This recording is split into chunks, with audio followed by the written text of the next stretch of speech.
Shalom, damai sejahtera buat kita semuanya.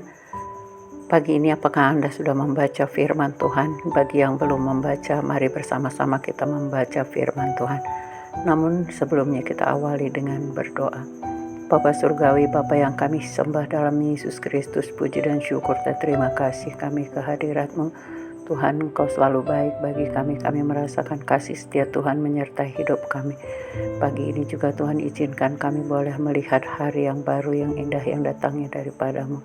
Berkati kami semuanya Tuhan untuk boleh kami beraktivitas kembali. Pagi ini kami hendak membaca firman-Mu, berkati firman-Mu, berkati hati kami agar sungguh kebenaran firman-Mu boleh menjadi rema dalam hidup kami. Berkata-katalah Tuhan Yesus, kami siap mendengarkan firman-Mu. Dalam nama Tuhan Yesus kami mengucap syukur. Haleluya. Amin. Adapun firman Tuhan yang boleh kita renungkan hari ini, saudaraku, terambil dari kitab Yesaya 44 ayat 6. Firman Tuhan berkata, "Beginilah firman Tuhan, Raja dan Penebus Israel, Tuhan semesta alam. Akulah yang terdahulu dan akulah yang terkemudian. Tidak ada Allah selain daripadaku." Satu ayat firman Tuhan ini memberikan pengertian bagi kita bahwa hanya satu Tuhan, yaitu Tuhan Raja dan Penebus Israel, Tuhan semesta alam. Nah, tidak ada yang lain.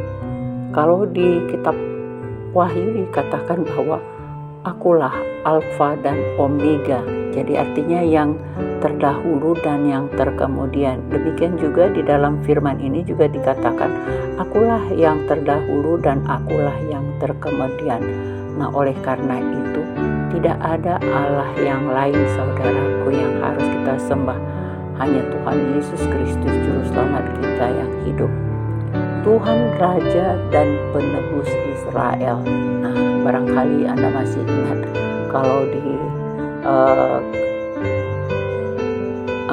salib Tuhan Yesus itu dituliskan Indri, di atas salibnya itu Indri, Yesus dari Nazaret, Raja Israel. Nah, Tuhan sebagai Raja, karena memang kerinduan bangsa Israel pada saat itu bahwa ketika Tuhan Yesus datang ke dunia sebagai memberitakan kebenaran firman Tuhan, nah bangsa Israel pada saat itu menginginkan bahwa Tuhan Yesus itu diangkat menjadi Raja dan Penebus Israel, karena memang bangsa Israel lama dijajah oleh Romawi. Nah, jadi penebus Israel ternyata tidak seperti yang mereka harapkan ketika Tuhan Yesus itu disalibkan oleh orang banyak. Ya, bangsa Israel sendiri yang meminta supaya Tuhan Yesus disalibkan.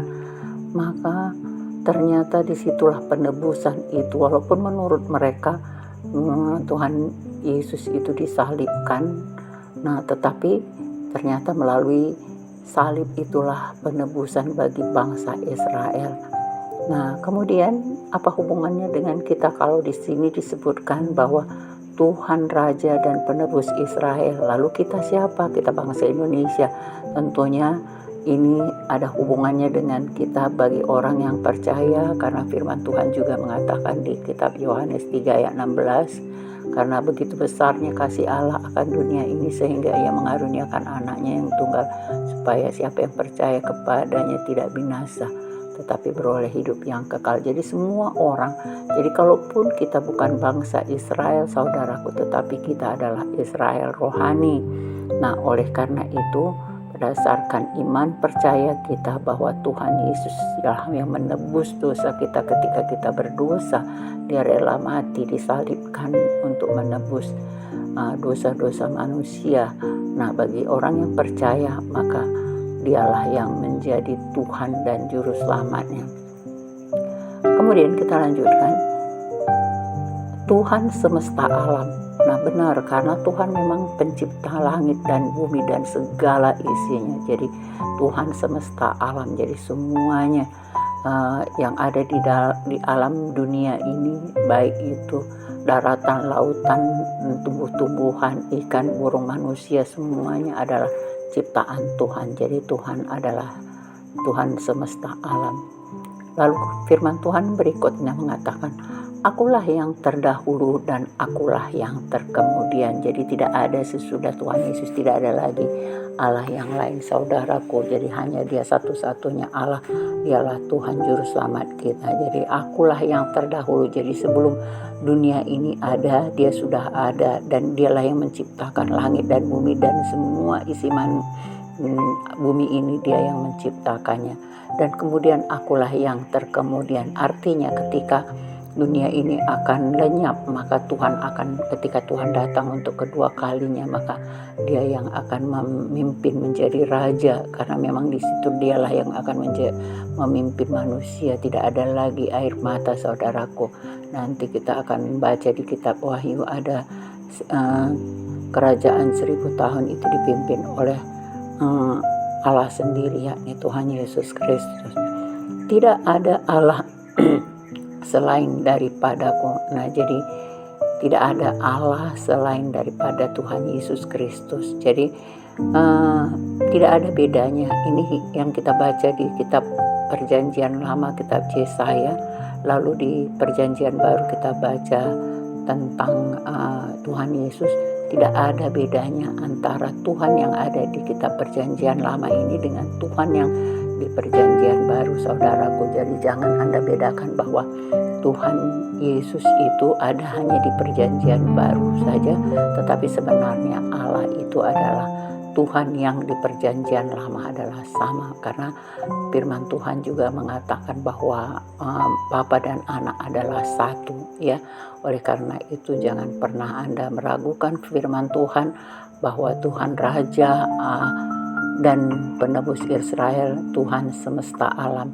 Akulah yang terdahulu dan akulah yang terkemudian. Tidak ada Allah selain daripadaku. Jadi saudaraku, di sini kita bisa mengerti, memahami bahwa Tuhan Yesus adalah Allah dan Juru Selamat kita yang selalu menemani, menyertai kita. Kalau sekarang kita tidak melihat secara kasat mata bahwa Yesus itu ada di tengah-tengah kita, tetapi ada Roh Kudus yang menyertai kita sehingga kita bisa memahami apa isi firman Tuhan. Ketika kita mau membaca dan mendengarkan firman Tuhan, maka Tuhan yang akan memberi pengertian bagi kita. Oleh karena itu mari tetap taat setia kepada kebenaran firman Tuhan, supaya ketika Tuhan datang untuk kedua kalinya, maka kita ada bersama-sama dengan Dia, karena nama kita tertulis di dalam kitab kehidupan, dan Tuhan adalah Alfa dan Omega.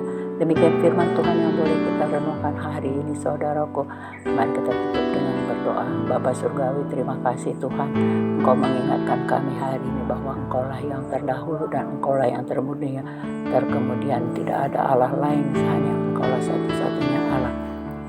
Demikian juga Engkau adalah Raja dan Engkaulah penebus dan Engkaulah pencipta alam semesta. Terima kasih Bapa Surgawi, kami bersyukur atas pengenalan akan firman-Mu, pengenalan akan Engkau melalui kebenaran firman-Mu. Tuhan, berkati firman-Mu, berkati hati kami agar kami semakin lebih mendekat kepadamu Bapa, karena Engkaulah yang selalu menyertai dan melindungi kami. Terima kasih Tuhan Yesus buat kasih setia-Mu, penyertaan, perlindungan. Dalam nama-Mu kami berdoa dan mengucap syukur. Haleluya. Amin.